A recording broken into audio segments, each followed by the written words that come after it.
श्री राधे जय जय श्री राधे हरि बोल।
लोकाभिरामं रणरत्नधीरं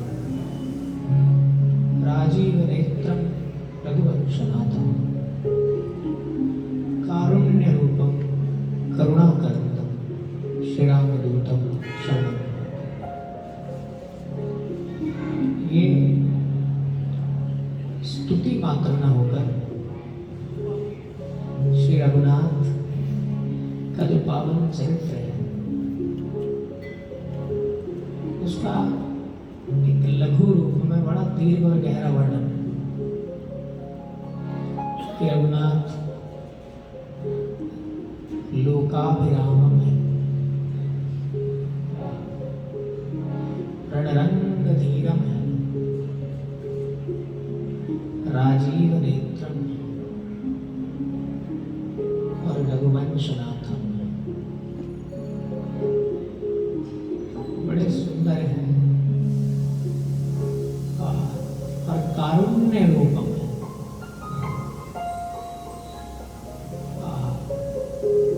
प्रभु की जो छाप है, जय जय महाराज पधारण जय, उनमें से एक बड़ी सुंदर छाप कारुण्य रूपम। करुणा करें, करुणा करने वाले कारुण्य रूपम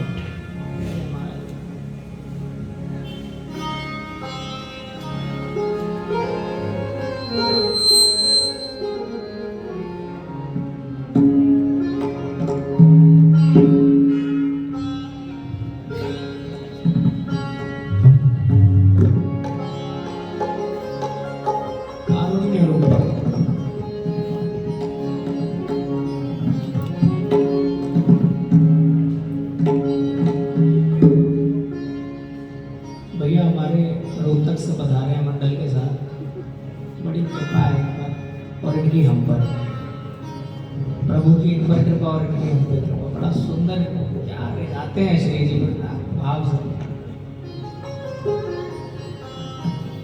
ऐसी कृपा है इनके मंडल पे कि अब जो आगामी शरद पूर्णिमा का कार्यक्रम है वो श्री धाम बरसाना गहवर वन में शरद पूर्णिमा के चांद के ठीक नीचे महाराज जी श्री रविंद्र शास्त्री जी के सानिध्य में इतना मंडल आनंद करेगा।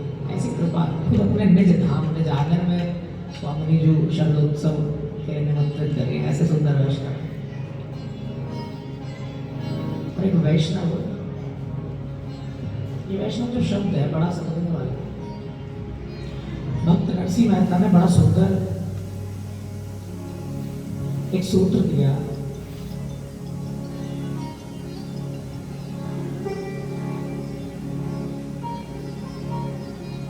जिसकी छाप जितने इस बगिया के फूल हैं जैसे भैया सब में दिखती है। नरसिंह मेहता कहते हैं कि वैष्णव केवल इस शब्द को पकड़ लेने से बात शायद ना बने, लेकिन वैष्णव जन तो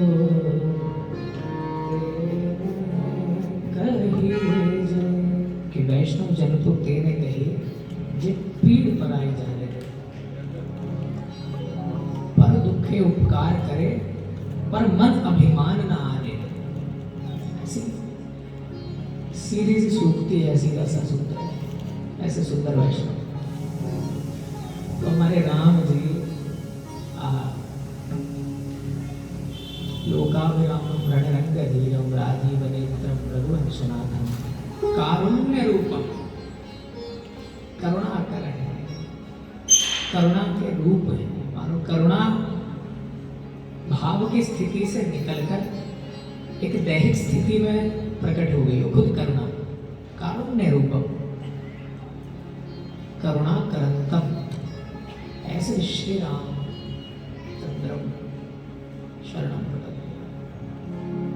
आइए उन्हीं के इस परम पावन चरित्र की सरिता मैं सभी बड़े भाव से रोते लगा प्रवेश करें आज के इस सत्र में, बड़े भाव से नाम संकीर्तन के साथ।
आपकी कृपा है, कोई दो राय नहीं है, लेकिन अब ऐसी भी कृपा कर दो। तो स्वामी जी लिखते हैं, सब तज भज करूं दिन राति, सब तज भज करो दिन राति। कि प्रभु जो आवश्यक है वो मेरी,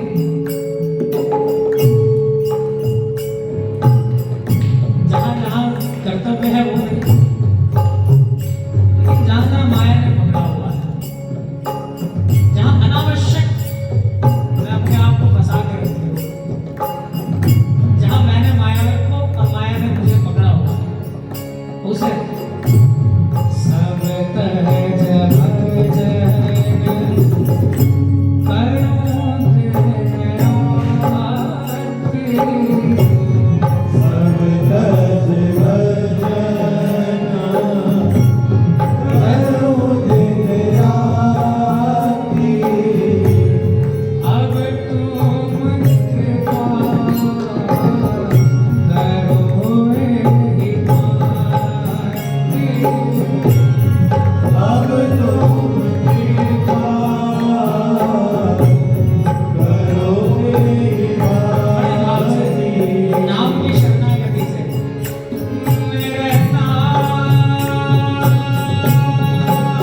मेरे मेरे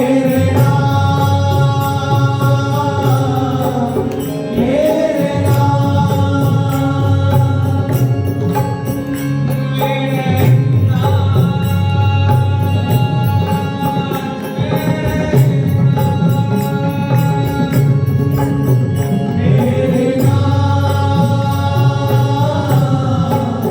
मेरे ऐसे ही आनंद से रघुवर राम, सियावर राम, रघुवर राम, सियावर राम। रघुवर राम, सियावर राम,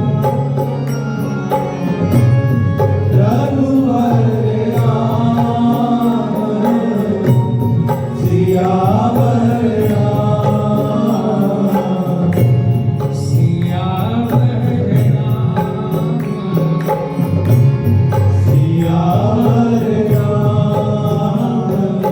एक बार बड़े भाव से जयघोष करें, बोलिए सियावर रामचंद्र भगवान की जय, पवन सुत हनुमान जी महाराज की जय, उमा महादेव की जय।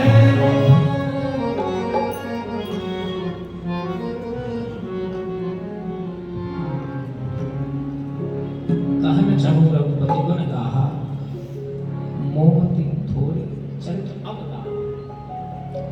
चरित्र अति विशाल है, जिसका कहा जाना, गाया जाना, सुना जाना किसी सीमा के अधीन नहीं है। कल के सत्र में त्रिपुरारी महादेव की पावन मंगल बारात और उनके विवाह की सुंदर बेला तक हम सभी ने कथा सुनी थी।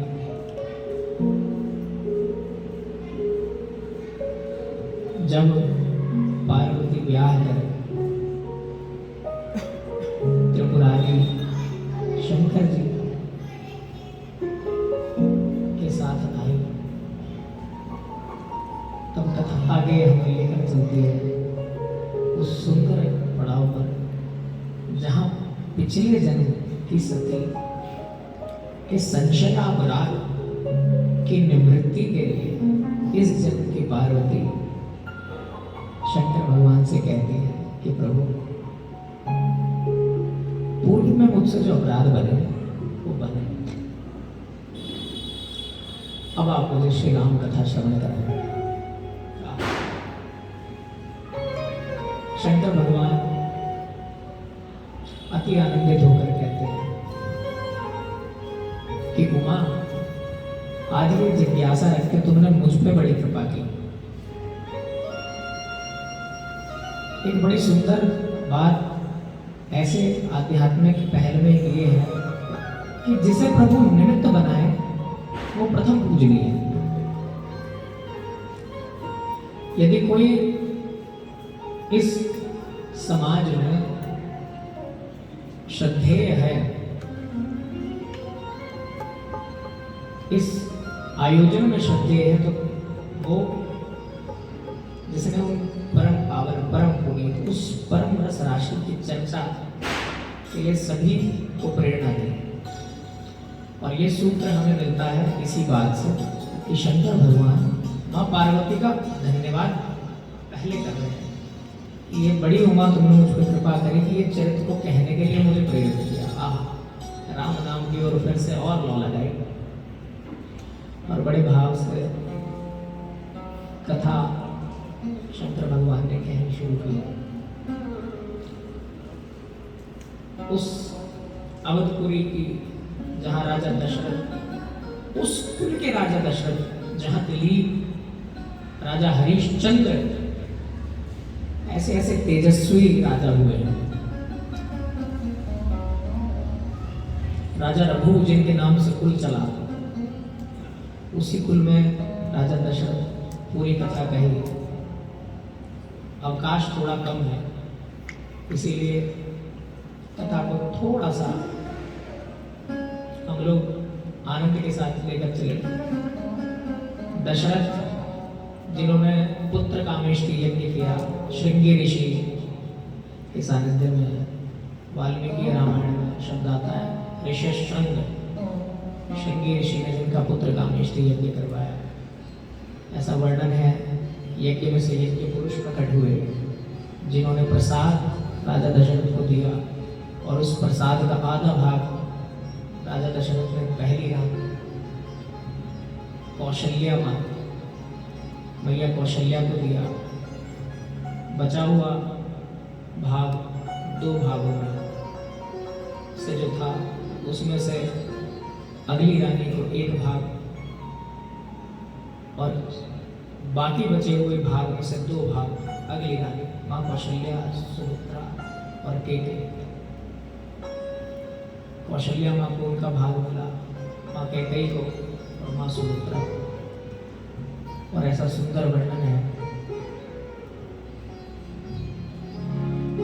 कि उस प्रसाद के फलस्वरूप राजा दशरथ के अंगना में वो चौपाई चरितार्थ हुई जो सभी को विदित है, मानस की सबसे प्रसिद्ध चौपाई।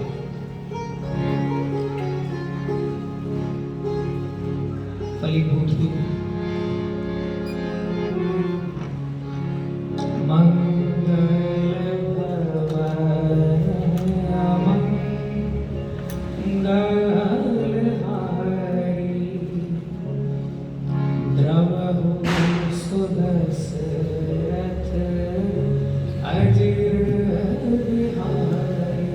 चौपाई आगे चलकर चरितार्थ हुई कि दशरथ के आंगन में खेलने वाले वो रघुवंश मणि, वो राम जी अभी जन्म लेके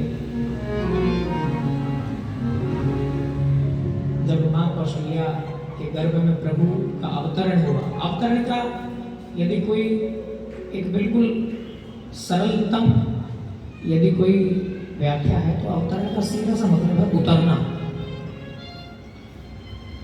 शास्त्रीय संगीत जो लोग जानते हैं उसमें प्रारंभिक स्तर पे दो तरीके के लोग अभ्यास करते हैं, आरोह अवरोह। आरोहण मतलब ऊपर बढ़ना, ऊपर की ओर चढ़ना। अवरोह मतलब उतरना। आरोहण इसलिए कहते हैं ध्वजा आरोहण, ध्वजारोहण। अश्वारोहण घोड़े पर चढ़ना, अश्वारोहण ध्वजारोहण। आरोह का मतलब ऊपर की ओर बढ़ना और अवरोह का मतलब नीचे की ओर उतरना। इसी तरीके से इसी धातु से आगे चलकर अवतरण नीचे उतरना। तो प्रभु किसी एक जगह प्रकट नहीं हुए। जब उनके दैहिक लीला की बात है, प्रभु सीधे जो वहां वैकुंठ में है वो ही नीचे उतरे। प्रभु का अवतरण हुआ, अवतार हुआ। और बड़ी सुंदर स्तुति सभी देवी देवताओं ने जब मैया के गर्भ में शिव भगवान हैं गाई, जय जय सुरनायक। ऐसी सुंदर स्तुति सभी देवी देवताओं ने की कि प्रभु आप प्रकट हो। और मानस में गोस्वामी जी इस स्तुति के बाद में बड़ी सुंदर जन्म की प्रभु की स्तुति करते हैं। बड़े आनंद से सभी